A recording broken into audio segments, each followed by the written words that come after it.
আইটিউব India চ্যানেলে স্বাগত। Calcutta university 4th semester philosophy general SSC পেপারের সাজেশন দিচ্ছি।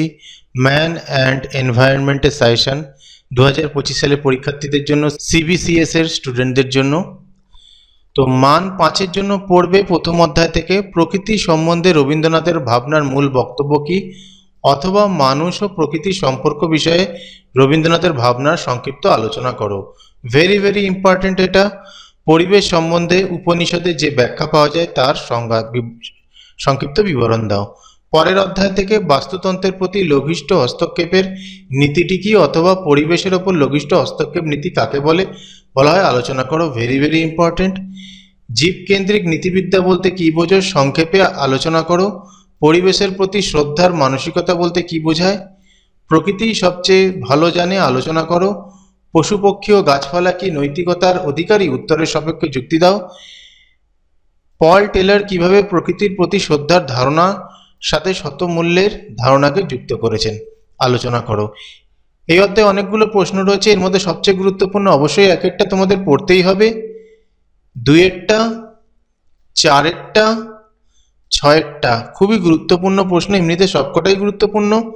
পরের অধ্যায় থেকে প্রকৃতির শতমূল্য সম্বন্ধে কালিকটের ধারণাটি আলোচনা করো। Very very important. যেই মুরের শতমূল্য সম্বন্ধীয় তত্ত্বটি কি, গুরুত্বপূর্ণ রয়েছে। রবিন অ্যাটফিল্ডের শতমূল্যের ধারণাটি সংক্ষেপে লেখো, গুরুত্বপূর্ণ রয়েছে। ক্যালিকটকে অনুসরণ করে প্রকৃতির আন্তর্মূল্য ও শতমূল্যের মধ্যে পার্থক্য করো। অ্যাটফিল্ডকে অনুসরণ করে শতমূল্যের ও পরতমূল্যের ধারণা পার্থক্য করো।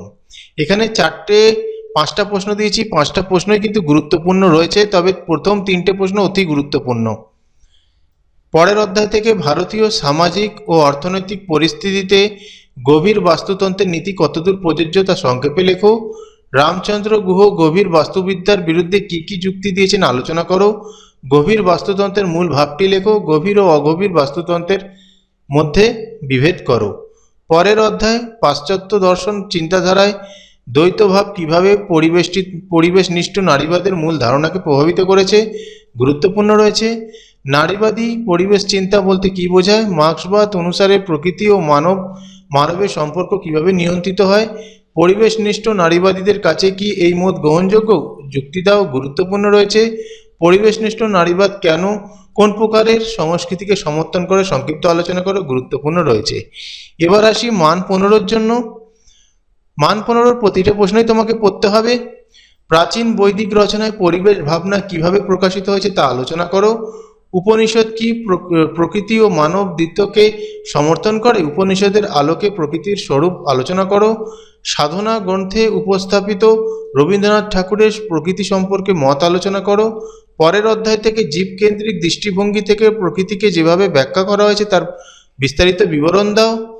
প্রকৃতির প্রতি শ্রদ্ধাভাব বলতে কি বোঝো, প্রকৃতির প্রতি শ্রদ্ধাভাব সম্পর্কে নৈতিক মানদণ্ড ও নিয়মাবলী কেমন হওয়া উচিত আলোচনা করো। পরিবেশের ওপর লঘিষ্ঠ হস্তক্ষেপ নীতি সম্বন্ধে আলোচনা করো। পরিবেশ নীতিবিদ্যা সম্বন্ধে পল টেলরের প্রধান বক্তব্যগুলি আলোচনা করো। পরের অধ্যায় থেকে 2টি প্রশ্ন দিচ্ছি। প্রকৃতির শতমূল্য সম্বন্ধে কালিকটের ধারণাটি আলোচনা করো। যেই মূরকে অনুসরণ করে তার শতমূল্যের তত্ত্বটি আলোচনা করো। এই 2টি প্রশ্নই আমি মান 5-এও তোমাদের দিয়েছি। গভীর বাস্তুতন্ত্রের মূল বক্তব্যগুলি আলোচনা করো। গভীর ও অগভীর বাস্তুতন্ত্রের একটি তুলনামূলক আলোচনা করো। এখানে বন্ধুরা একটা জিনিস তোমাদের বলে রাখি, এখানে কিন্তু বহু প্রশ্ন যেগুলো মান 5-এ দিয়েছি সেগুলোই কিন্তু মান 10-এ দিয়েছি, তাই মান 10-এর প্রত্যেকটা প্রশ্ন পড়ে রাখবে, সেখানে দেখবে যে মান 5-এর অনেকগুলো প্রশ্ন তোমাদের কমপ্লিট হয়ে গেছে।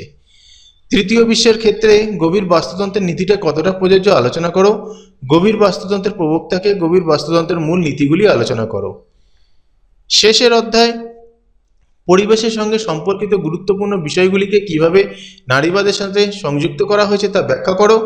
পাশ্চাত্যের দ্বৈতবাদী ভাবধারা কিভাবে বৈষম্যের সৃষ্টি করেছে, পরিবেশনিষ্ঠ নারীবাদীরা এই সমস্যার কিভাবে সমাধান করেছে প্রস্তাব করেছেন। এবার দেখো মান 1-এর উত্তর সমেত তোমাদের দিয়ে দিচ্ছি, এগুলো ভালো করে দেখবে এই প্রশ্নগুলো তোমাদের হয়েছে কিনা।